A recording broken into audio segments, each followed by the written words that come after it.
not everyone is an Indian citizen who lives in India. Even if a person lives in India also, he may or he may not be an Indian citizen.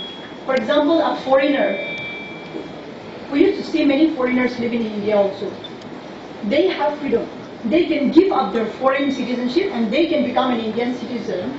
But if they did not give up their own original citizenship, then they cannot cast their vote. However, if they have given up their own original citizenship and become an Indian citizen, then only they can cast their vote.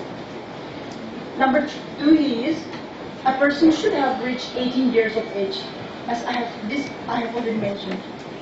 And there are certain persons who cannot cast their vote. The law prohibits certain people to cast their vote, and there are 3 points here. Number 1 is unsoundness of mind. A person who is insane, who have a mental problem, who is declared by the court to be of unsoundness of mind, they are disqualified. Number 2 is criminals and prisoners. Those who are undergoing prison terms because of committing crime, they cannot cast their vote. And number 3 is the non-resident Indians. Some non-resident Indians can cast their vote, some cannot. Non-resident Indian means an Indian but living outside India. A person who is an Indian citizen but lives outside India because of the reason of employment, because of being a servant of Indian government, because of education, then even if they live outside India also, they can cast their vote. But if they live outside India for their own personal purpose, then they cannot cast their vote. These are the criteria. And point number 4 is, why should you vote? As I have already told you, that there is no legal duty to cast our vote. We can say yes or no. So you must be thinking that if there is no law which imposes me, which put a duty on me to cast my vote, then why should I vote? This is the question you must be having. If it is so, I tell you, try to have an attitude, a mindset that casting our vote is our moral responsibility. Think that it is your moral responsibility, it is your civic duty. Though there is no punishment for you when you didn't cast your vote, still then you should think that the government is for you, and that when the time of election comes, it is your duty, your civic duty to participate. And there is reason why I am telling you to cast your vote. Because election is just for government only, and the government is for who? Government is for us. Therefore, in order to own the government, in order to make sure that government is for us, we should participate in election.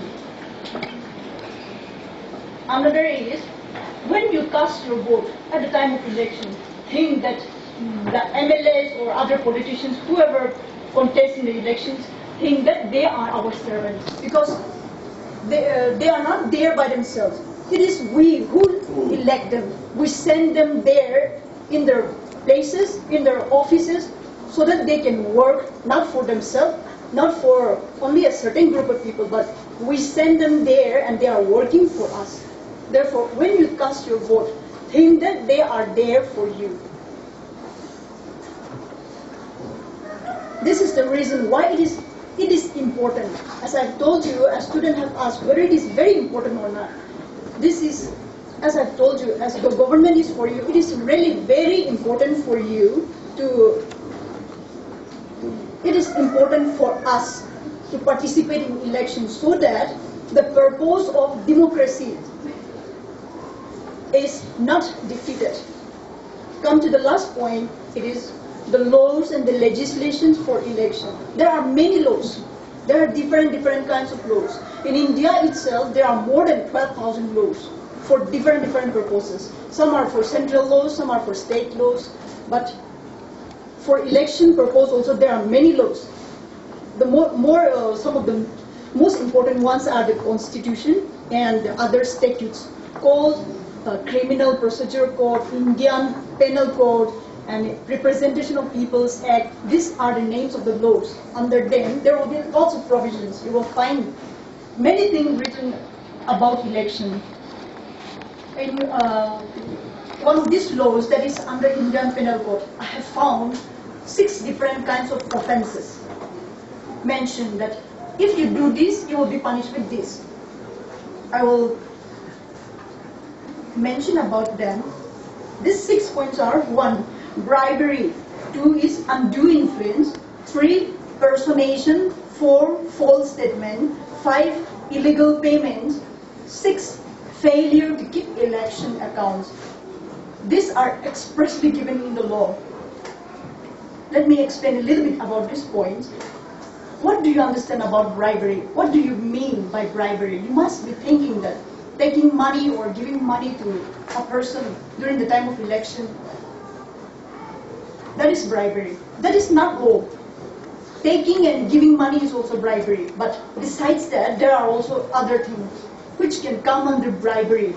That is giving and accepting gratification. And what do you mean by gratification? Gratification includes money, food, drink, entertainment. These are the things which we used to witness when the time of election comes. Some candidate will serve people with foods, some drinks, alcohols, sometimes entertainment also, just to influence us, just to indirectly telling us to cast vote in favor of them. That is called bribery. If they are found guilty of doing that, then they can be punished up to the extent of 1 year imprisonment, or they can be punished with some fine, or both can be imposed on them.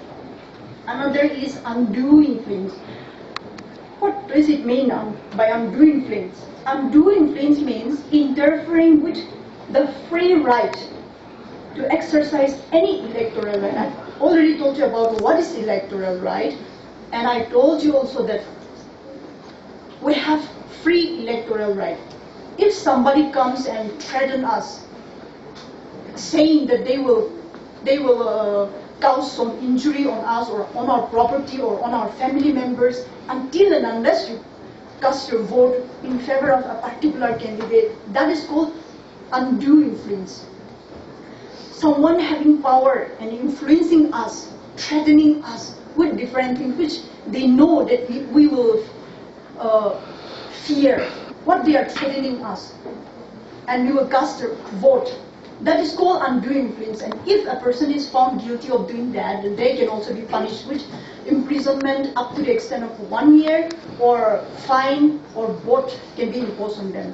Another offense is personation.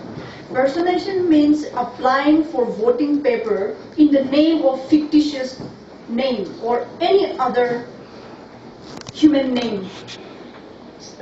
During the time of election, some people used to apply for additional paper. Every one of us, we should give only one single vote. We are supposed to give only one vote. But sometimes some people used to apply for 2, 3 paper and then giving different names. Their voting is one only, but they will go cast their vote, come out, take another paper with different name, and then go and cast their vote again. That is called personation. That is wrong, and that punishment can go up to the extent of 1 year. You may be imprisoned up to 1 year, or fine, or both. Another is false statement. Making false statement during the time of election. Some people used to give different kinds of comments, speaking well about a particular candidate or speaking ill about a particular candidate, which is not true, but saying something about them in order to get the result of election according to their wish. That is called false statement. And for that also the punishment is given, and the court can impose on them fine if they are found guilty. Number 5 is illegal payments. Whoever without authority incurs expenses or authorize expense to promote election of such candidate, the